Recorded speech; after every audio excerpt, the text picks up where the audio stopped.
कुमार तो न्याय के साथ विकास की नीतीश कुमार जो है वो दोगलापन की राजनीतिक है उसकी, कभी इधर कभी उधर कभी उधर। बिहार को बेचने का काम किया और सीमांचल को खास करके अनदेखी करने का काम किया। और सीमांचल में ऐसा लगता है कि खपड़ा पंचायत के खपड़ा गाँव है ही नहीं, इस तरह का कहानी है। तो आप देख ही रहे हैं इस हालात में हम लोग तो चाह रहे हैं कि एक बार बिहार सरकार किशनगंज आए तो हम लोग भी उसका चक्का जाम करें।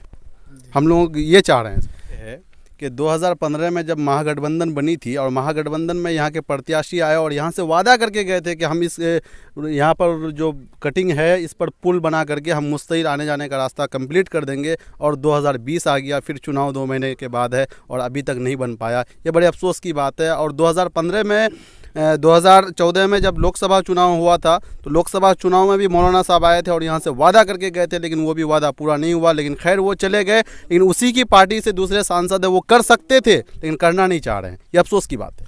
फिर क्या करेंगे इस बार? इस हालात में हम लोग अपने क़यादत को मजबूत करना चाह रहे हैं कि आप ऐसे चाहते हैं कि ऐसे पार्टी को हम अपने लाएँ जो हम अपने आप को मजबूत कर सकें और जो काम कर सकें। हम जिस पार्टी को क्या कहते हैं कि डंडे के चोट पर काम करवा सकें, उस पार्टी को हम जिताएंगे इस बार। कौन है वो पार्टी? वो पार्टी MIM के रूप में है और बिहार सदर जो अख्तरुल ईमान साहब है उसकी क़यादत में हम लोग इस बार यहाँ से विधायक को चुनना चाहेंगे। महागठबंधन की ठीक नहीं आपके नजर? नहीं, बिल्कुल ठीक नहीं। आप देख ही रहे हैं क्या ठीक है। नीतीश, तो नाजरीन आप यहाँ के लोगों की ज़बानी सुन रहे थे। चुनाव को भी लेकर के उत्साह है और गम भी इस बात का भी है कि जो महागठबंधन के विधायक वादा किए थे या सांसद, इनके काम को पूरा नहीं किए हैं। नाव है और पूरा पानी से भरा हुआ इलाका है।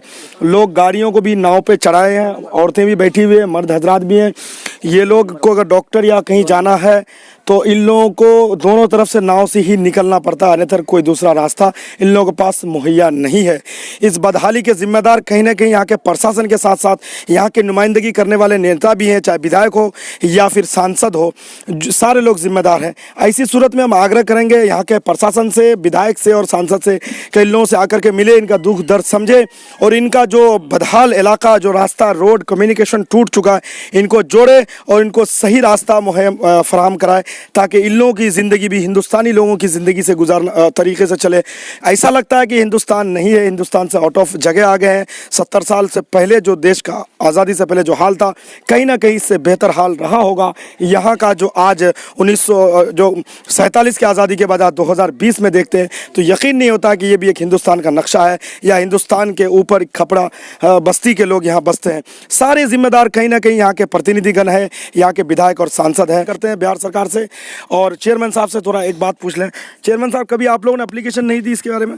देखिए, यहाँ के मैं आपके माध्यम से मैं बताना चाहता हूँ कि हम लोगों ने कई बार सांसद जी के पास गए, बाज़ाब्ता हम लोगों ने उनको लिखित तौर पर दिया कि हम लोग काफ़ी परेशानी में, आपने देखा भी कि आप 1 नंबर वार्ड से हररिया टोला से चल कर के आ रहे हैं, कितनी मुशक्क़त और परेशानी का सामना हम लोगों को करना पड़ रहा है।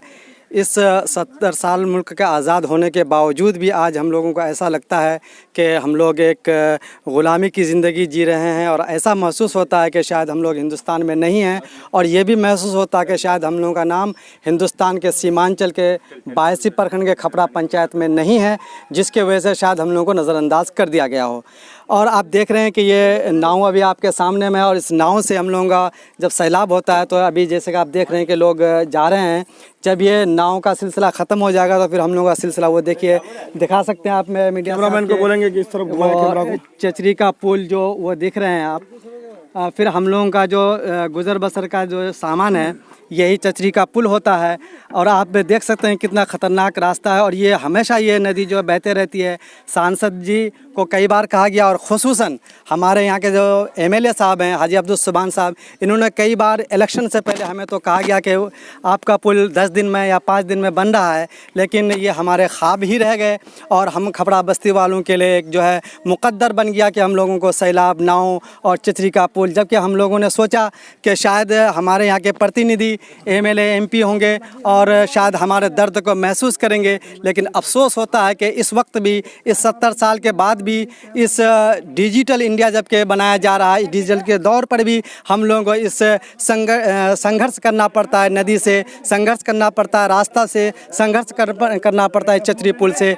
तो मैं मीडिया के माध्यम से मैं बताना चाहता हूँ कि जो भी प्रतिनिधि हैं जो हमें नज़रअंदाज किया गया है, यकीनन वो कहीं ना कहीं हमारी भी कमी रही है कि हमने सवाल नहीं किया प्रतिनिधि से कि वो हमारे इसको क्या नाम कहते हैं कि काम को करे, लेकिन इंशाल्लाह वक्त आ गया है कि हम उनको बताएंगे। अगर वो हमारा काम नहीं किया तो उनको बेहतरीन अंदाज में जवाब देंगे। और उनका जो 70 साल से जो हम लोगों उनको ठगा है, अब इंशाल्लाह वक्त आ गया है कि उनकी जो ठगबंदी, जो गठबंधन के नाम से जो हमें ठगा जा रहा है कि गठबंधन करके हमारे वोट तो ले लिया जाता है, कभी के कहा जाता है कि सरकार बनाना है, सरकार बनाने के नाम पर हम पब्लिकों को गुमराह किया जाता है और फिर गठबंधन कह करके हमें वोट हमसे हासिल किया जाता है। लेकिन गठबंधन ये आपके सामने में कि ठगबंधन साबित हो रहा है। अगर वो गठबंधन वाकई में हमारे समस्या को समझता, हमारे दर्द को समझता, हमारे तकलीफ़ को समझता तो यकीनन हमारे लिए काम करता। और गठबंधन का जो नारा था, विकास का नारा, जो नीतीश कुमार का नारा विकास का नारा था, वो आज विकास हमारे सामने में होता।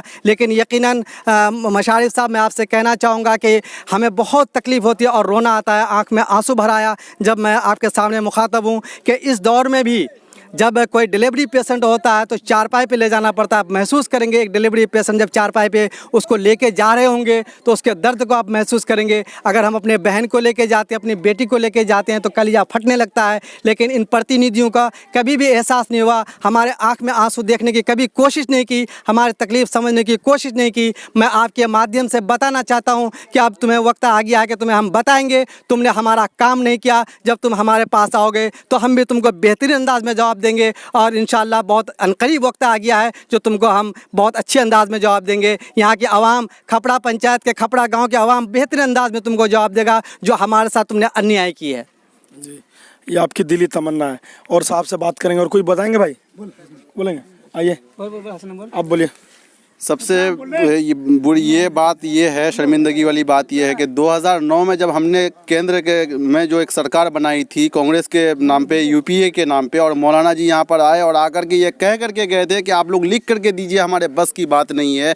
बताइए, सरकार बनने के बाद भी 1-1.5 करोड़ 2 करोड़ का पुल बस की बात नहीं हो तो फिर आदमी सरकार, केंद्र में सरकार बनाने के बाद कौन सी सरकार बनाएगा जो पुल बनेगा? और दूसरी बात यह है कि 2014 में भी वादा करके गया और 2015 में भी लगातार वादे पे वादा, लेकिन मिला कुछ नहीं। आपके सामने में है, इसलिए हम लोग आने वाले टाइम में, जो टाइम अनकरीब है, उसमें हम लोग इंशाल्लाह ज़रूर बताएंगे। तो नाजरीन, आपको बताएं कि पूरे गांव ने हम घूम लिए हैं और इस गांव में आने का मकसद सिर्फ एक, सद्दाम भाई, हम उसको दिखाना चाहेंगे। सद्दाम भाई बोले थे कि हमारे गांव में ऐसी ऐसी परेशानी है, ये लगातार हमसे राब्ते में थे, फ़ोन किए थे, इनके वजह से हम आए हैं यहाँ, दिखाए हैं। सद्दाम भाई से आखिरी सवाल, अब आप क्या करेंगे? हम तो दिखा देंगे, उसके बाद क्या स्टैंड रहेगा आप लोगों का? समय आ गया हम लोगों का। और हम लोग इससे पहले बहुत बार हम लोग 70 साल से वोट देते आ रहे हैं, हमारे बाप दादा सब वोट दिए, ठीक है, आरजेडी को, कांग्रेस वाले को, लेकिन हम लोग कुछ नहीं किया। लेकिन इस बार हम लोग इन लोगों को हटाएंगे रास्ते से। किसको लाएंगे? इस बार पतंग छाप को लेके आएंगे हम। पतंग छाप को लेके आएंगे जी। तो नाजरीन, सद्दाम भाई का मकसद है कि यहाँ पतंग छाप जीते या महागठबंधन हारे या जो भी हो, इनका अपना ज़ाती मकसद है। लेकिन भी आ जाएगा तो हम लोग को मुश्किल नहीं है, लेकिन उसको हटाना है। देखिए कितनी नफरत भरा है ये महागठबंधन के नेताओं से, क्योंकि इनने ठगी का काम किया, इन लोगों को ठगा है। असल में यही दर्द इन लोगों के दिल में बसा है। तो लेंगे इजाज़त। शुक्रिया सद्दाम भाई का कि आज हम लोग इस गाँव में आए सद्दाम भाई के ज़रिए। दोस्तों, कैमरामैन राहत आलम के साथ मैं मशारिफ इरफानी लेता हूँ विदा।